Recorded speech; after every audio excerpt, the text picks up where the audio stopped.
final transformation I want to talk about is the most nascent and the most least understood. It's one that my current company actually I've been working on for the last 18 months. And I'm going to give you some early thoughts on this actually here because I think it's important to what you folks are doing. I think there is going to be a transformation in how we solve all these problems, the method, the process, the approach to solving problems that will essentially be up to the scale of all these challenges we face as a country, as a world, and all these pressing, crazy challenges like climate change. And it kind of goes back to the power of these technologies. And there's three fundamental things that information technology does that allows you to do and apply to almost anything. One is it allows you to scale.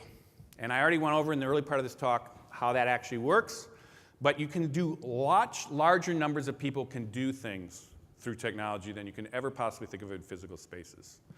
The second thing, which is partly related to this, is you have the ability to because of those large numbers, you can actually parallel process and do a lot of things, break problems down and solve them and bring them back together. And the way this works, and this is a server farm.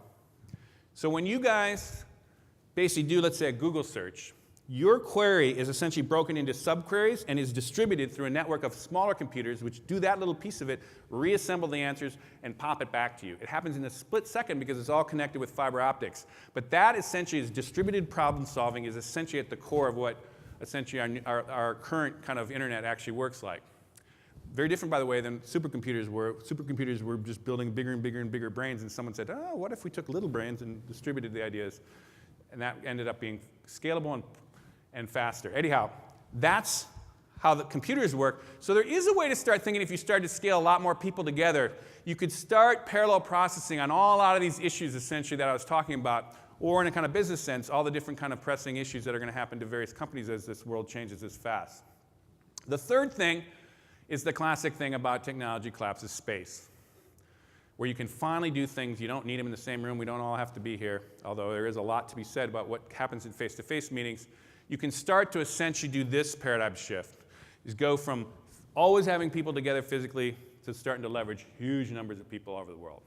So if you start to think about, those are three now new capabilities of technology that is now able to be applied to a lot of things, but to problem solving, you can start to basically think about things differently. Now, one other development, this isn't Leyden's idle musing on this.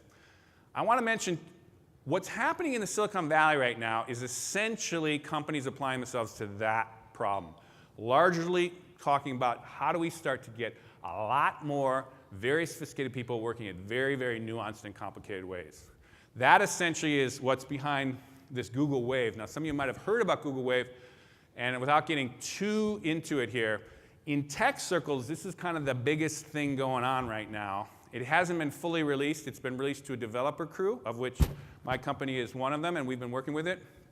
But essentially, it's very indicative of a next generation of tools that is trying to figure out much more sophisticated collaboration amongst high-capacity individuals, not just commenting and rating a few things, but essentially working on common documents, really having a lot of sophisticated interaction, nuanced interaction.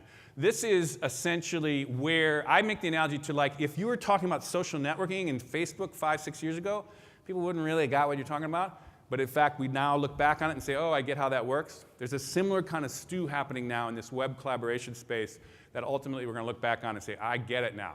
The other sign of it, well, one of the things is these are platforms. This Google Wave is a platform like the iPhone app. So you have a whole collection of developers, including my company, figuring out new ways to actually figure out how do you collaborate online using super different apps. Oh, I'll do an app that does whiteboards. I'll do an app that votes. I'll do an app that ranks. So you're getting a platform that's getting much more sophisticated, much more nuanced kind of ways to do collaboration happening on this Google Wave and will continue to happen. And the third thing that's happening is you're getting a lot of copycats. And not copycats, the wrong word. You're watching a lot of new companies, very, very interesting collections of people who are taking this on. Now, I rarely would put a slide this big with that much text so that you can read it, and I won't read the whole thing.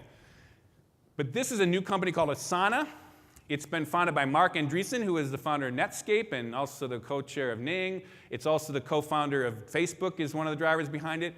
Benchmark Capital just gave it $9 million in startup money. They essentially are trying to also build a business app for kind of a business version of Wave.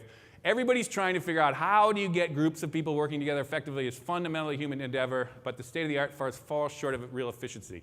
That problem is what everyone's throwing themselves at, and we're making big strides. And so that is going to start playing out in your kind of realm in the next couple years to 5 years here, because this is a space that's going to get a lot richer and a lot more potential for doing the kind of stuff you guys do, which is not just, hey, this is a great video, you know, I like it, thumbs up, but it's going to be like, here's a complicated problem. I need 50 people around the world to solve that problem. We got 2 weeks to do it. How do we do it? Boom. Now that's what's going to happen. That is what my company, I've been working on this for 18 months. My company is essentially, the way I think of it, is a new way to solve big problems fast. And I wouldn't normally lay this out in the talk, but I think it's applicable to you guys, so I just want to at least show you some of the thinking we've been doing on this, because I think it's applicable to your field. Not literally my company, but this kind of thinking I think you're going to want to start thinking about. Basically, and the way to kind of think about it here is, there's 2 fundamental breakthroughs we have to figure out in terms of problem solving. And then you as consultants have to figure this out. Is the current way that people do decisions is there's a few decisions in the hands of a few and a small number of experts or consultants, and you guys are in that kind of crew. But what happens is there is a lot of potential to get a lot more not just feedback, but fundamental input and involvement of all kinds of different people. And depending on the company, depending on the project, it could be stakeholders, it could be employees, it could be people outside experts, all kinds of stuff, people all over the world. So the question is, how do you get those folks involved? Now, the other thing that you have to figure out is you have to figure out there's 2 worlds of collaboration. One is physical and one is collaborative. And they've worked totally separately up until now. And so what you've got is some things like this gathering. You're bonding, you're connecting, you're emotionally connecting, you're networking. There's stuff that you're never going to replicate online. On the other hand, there's stuff online that you can't do here. Like we can't have 20,000 people in this room, right? So you're starting to figure out both are needed for solving problems. How do you connect the 2? Now the way to connect the 2, this is a good example. This is an example I'm saying. So for example, a lot of companies, you have your physical gatherings of senior leaders, but you have to figure out how would you through online get the whole company involved? Because there's a lot of stuff. Yeah, you need the perspective of leadership, but you need that on-the-ground feeling. You need the kind of facing the client kind of input that you're not able to get right now. So one of the ways you got to start thinking is cheap video. I mentioned how cheap video is getting. You've got to start figuring, how do we start bridging those 2 worlds? How do you start connecting what happens in a group like this, face-to-face, so people can build on it online? And ultimately, that's something that we're working on in our company. There's also, this is a way that once you get video from this kind of gathering, you can actually expose it, not just to employees, but to a much wider audience, including the public. There's a way to kind of connect that physical to the virtual. And then once in the virtual, though, and this is, again, us using this Google Wave, you got to start being able to work on it. Not just say, oh, that was a cool talk by the CEO, but like, I got a better idea. I could evolve that. I could build on that. Here's my idea. And other people say, you know what? Not bad, but I could even do better than that.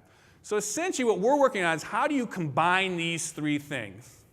And it's not just us. A lot of companies now are trying to figure out, how do you take this next level of collaboration? How do you link the online and offline world? Because essentially, there's going to be in the future a way that you're going to weave problem solving from face-to-face to online, to face-to-face to online, to face-to-face to online, to get much more sophisticated outcomes involving a lot more people. This world we know, the bottom row, conferences and how you drive that, basically design meetings. The top one we haven't really integrated into serious decision-making and problem solving. That space is going to change a lot in the next 2 to 5 years. And so you got to figure out how do you integrate the 2 and make it so you got a much more powerful outcome in the end.